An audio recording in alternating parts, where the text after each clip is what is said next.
अब हम बात कर रहे हैं हमारी सेकंड फिजिकल प्रॉपर्टी के बारे में, जो है हमारा मेटेलिक प्रॉपर्टी। तो सब लोग जानते हैं डी ब्लॉक के अंदर जो एलिमेंट्स है वो सब क्या होते हैं, मेटल होते हैं, चाहे वो आयरन हो, कोबाल्ट हो, निकल हो, कॉपर हो, क्रोमियम हो, मैग्नीज हो, सबके सब क्या है, मेटल्स हैं। अच्छा, डी ब्लॉक के मेटल की कुछ प्रॉपर्टीज और है कि इनकी आयोनाइजेशन एनर्जी जो होती है वो हाई होती है। कैसी होती है इनकी आयोनाइजेशन एनर्जी? हाई होती है। और इनका एटॉमिक साइज, इनका साइज भी क्या होता है, नॉर्मली कम होता है। तो कम साइज होता है, आयोनाइजेशन एनर्जी हाई होती है। तो ये कुछ प्रॉपर्टी है डी ब्लॉक के एलिमेंट्स की। अब जरा ध्यान से एक चीज देखो आप, अगर मैं बात करूं मेटेलिक कैरेक्टर के बारे में, मेटेलिक कैरेक्टर के बारे में, तो जरा बताओ, अगर मैं मेटेलिक कैरेक्टर के बारे में बात कर रहा हूं तो मैं बोल रहा हूं कि आपके पास एस ब्लॉक के एलिमेंट है, एस ब्लॉक के एलिमेंट्स, और आपके पास डी ब्लॉक के एलिमेंट्स हैं, डी ब्लॉक एलिमेंट्स। तो आप मुझे जरा ये सोच के बताइए कि इन दोनों में से ज्यादा मेटेलिक कौन होगा? D block? D block chapter पढ़ रहे हो, डी ब्लॉक होगा? नहीं। कौन होगा ज्यादा मेटेलिक? एस ब्लॉक के एलिमेंट होंगे।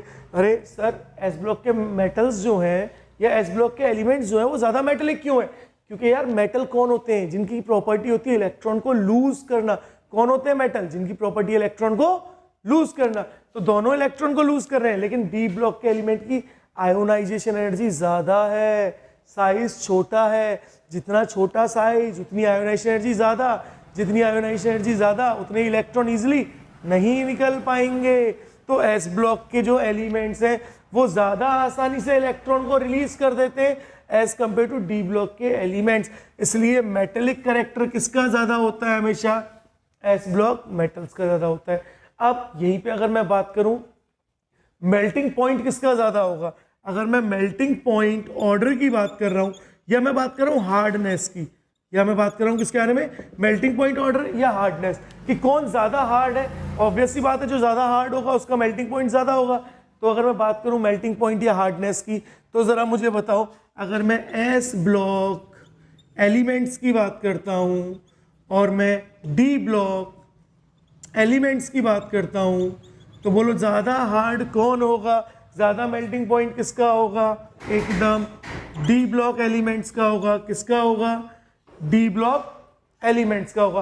क्यों हो रहा है ऐसा? क्यों डी ब्लॉक एलिमेंट्स का मेल्टिंग पॉइंट हाई है? देखो यार, एस ब्लॉक के जो मेटल हैं, जैसे मैंने बोला सोडियम, पोटेशियम, मैग्नीशियम, कैल्शियम, इन सबके अंदर कौन सा बॉन्ड होता है? इन सबके अंदर होता है मेटेलिक बॉन्ड। कौन सा बॉन्ड होता है बेटा?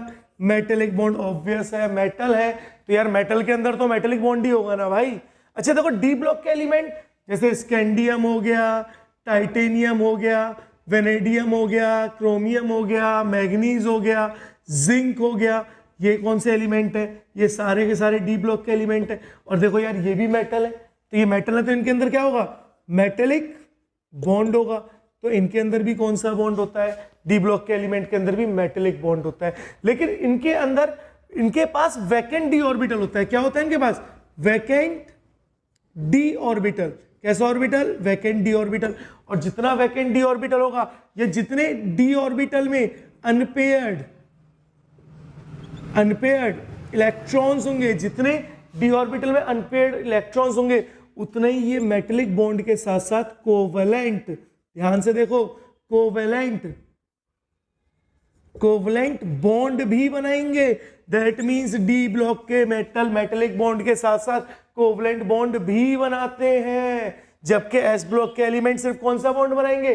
सिर्फ और सिर्फ मेटेलिक बॉन्ड बनाएंगे। अब यार, एक जगह तो सिर्फ मेटेलिक बॉन्ड है, दूसरी जगह मेटेलिक प्लस कोवैलेंट बॉन्ड है, तो जरा बताओ किसका मेल्टिंग पॉइंट ज्यादा होगा? डी ब्लॉक के एलिमेंट का ज्यादा मेल्टिंग पॉइंट होगा। और ऐसा क्यों हो रहा है? क्योंकि उनके पास वैकेंट डी ऑर्बिटल है, और डी ऑर्बिटल में अनपेयर्ड इलेक्ट्रॉन है, और जितने अनपेयर्ड इलेक्ट्रॉन होंगे उतने ही क्या होगा? कोवैलेंट बॉन्ड का फॉर्मेशन होगा। तो जरा बताओ, इसका मतलब क्या मैं ऐसे लिख सकता हूं? Covalent bond formation is directly proportional to number of unpaired electrons in d orbital। बोलो, लिख सकता हूं क्या? कोवैलेंट बॉन्ड फॉर्मेशन क्या होगा? डायरेक्टली प्रोपोर्शनल होगा number of electrons in D orbital. इसका मतलब अगर मैं एलिमेंट की बात करूं, क्रोमियम, देखो हम किसकी बात कर रहे हैं, हम बात कर रहे हैं 3D सीरीज के बारे में। तो अगर हम बात करें 3D सीरीज के बारे में, तो 3D सीरीज में देखो कौन आ रहा है, scandium, titanium, vanadium, chromium, manganese, iron, cobalt, निकल, कॉपर, जिंक, ये सारे एलिमेंट आ रहे हैं। तो जरा मुझे ध्यान से सोच के बताओ, इनमें सबसे ज्यादा अनपेड इलेक्ट्रॉन किसके पास होंगे, क्रोमियम के। इसीलिए क्रोमियम का क्या होता है, हाई मेल्टिंग पॉइंट या हाईएस्ट मेल्टिंग पॉइंट होता है इन 3D सीरीज। और जो लोएस्ट मेल्टिंग पॉइंट होगा वो किसका होगा, वो होगा जिंक का, क्योंकि जिंक के डी ऑर्बिटल क्या होते हैं, कंप्लीट फील्ड है। और अगर डी ऑर्बिटल कंप्लीट फील्ड है तो मेल्टिंग पॉइंट कैसा होगा, लोएस्ट मेल्टिंग पॉइंट। तो देखो ये याद रखना है, 3D सीरीज में सबसे हाईएस्ट मेल्टिंग पॉइंट किसका है, क्रोमियम का, और सबसे लोएस्ट मेल्टिंग पॉइंट किसका है, जिंक का है। बोलो क्लियर है, शाबाश। तो आज के लिए इतना ही, बाकी पढ़ेंगे नेक्स्ट लेक्चर।